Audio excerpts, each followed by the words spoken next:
If you're 65 and have $2.5 million across all of your retirement accounts, how much income can you safely and sustainably take from your investment portfolio in retirement? Well, let's break it down. I'm Cary, financial advisor and co-founder of Green Era Financial, and I help people close to or in retirement to get the most out of life with their money. And today we're going deep on one of the most important questions I get asked by people on the brink of retirement. How much income can I generate from my portfolio?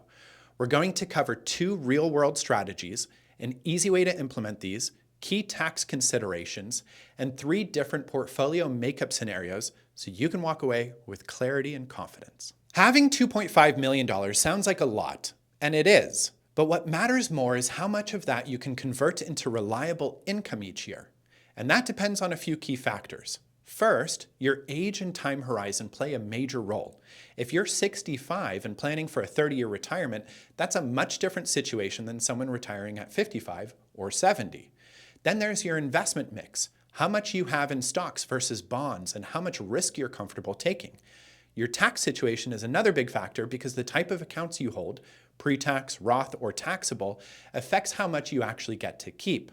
You'll also want to consider any other income sources like Social Security or pensions.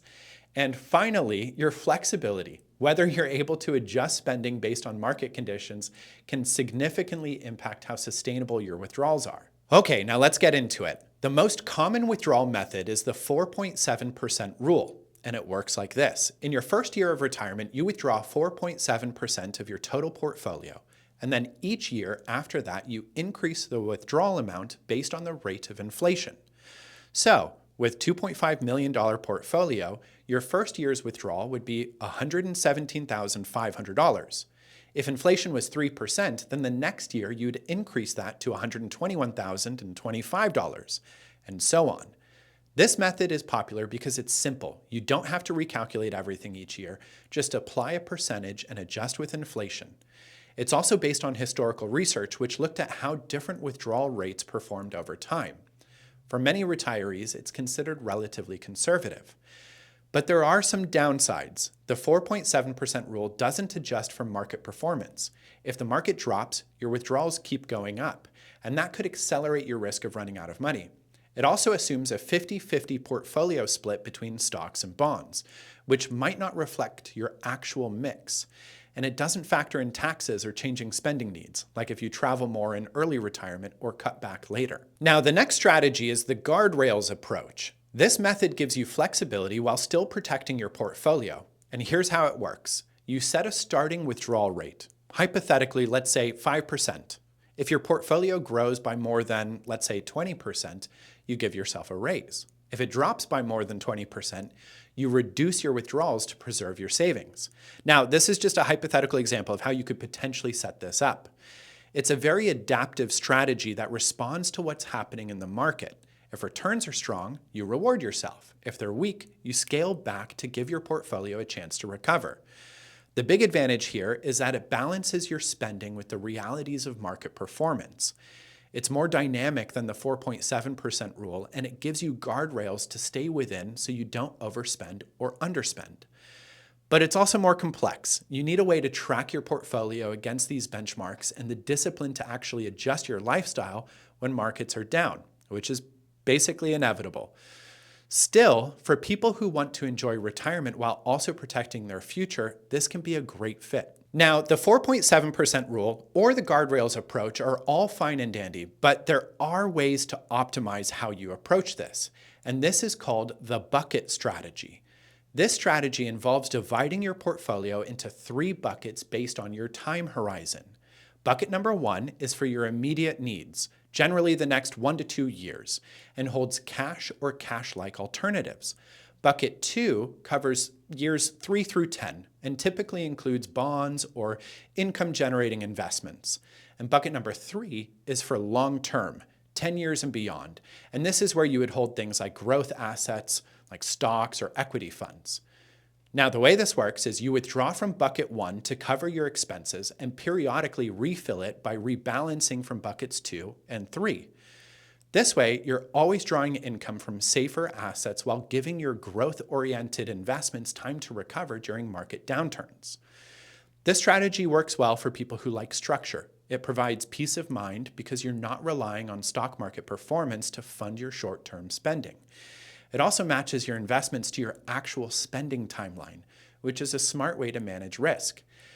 But it requires some ongoing maintenance. You'll need to regularly rebalance and make sure each bucket is adequately funded. And if you don't do that consistently, the whole system can become inefficient.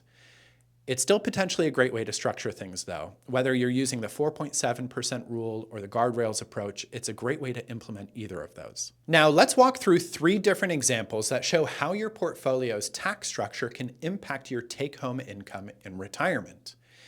In the first scenario, imagine your $2.5 million portfolio is made up of $1.2 million in pre-tax accounts like traditional IRAs or 401ks, $800,000 in Roth IRAs, and $500,000 in taxable brokerage accounts. If you follow a tax-efficient withdrawal sequence, drawing from the taxable account first, then the pre-tax accounts, and leaving the Roth accounts for later, you can potentially keep your effective tax rate in the range of 12 to 15%.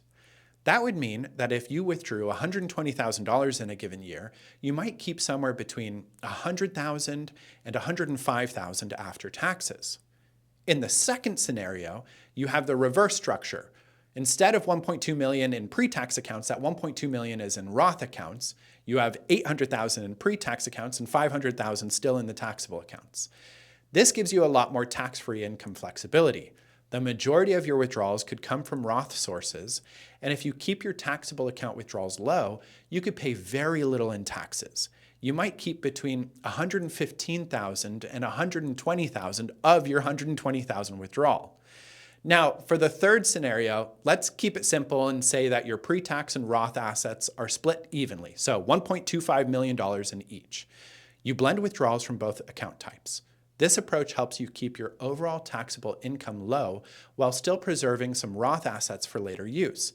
In this case, you might fall into a 10% to 12% effective tax range and end up keeping around, let's say, $105,000 to $110,000 of your $120,000 annual withdrawal. So what's the answer to the big question? Well, if we use the 4.7% rule as a starting point, your $2.5 million portfolio could support roughly $117,500 per year in gross income. But how much of that you actually keep and how long it lasts depends on your withdrawal strategy, your mix of account types, and how flexible you're willing to be. So if you're open to adjusting spending when markets dip, if you time your Social Security strategically, and if you withdraw from the right accounts in the right order, that $2.5 million can go a long way. Now, whether you prefer simplicity, structure, or adaptability, the right withdrawal strategy isn't just about numbers. It's about creating a plan that supports the retirement life you've worked so hard for. And if you'd like help building that plan, you can always feel free to reach out to me. I'd be happy to help if I can. Thanks for watching, and I'll see you next time.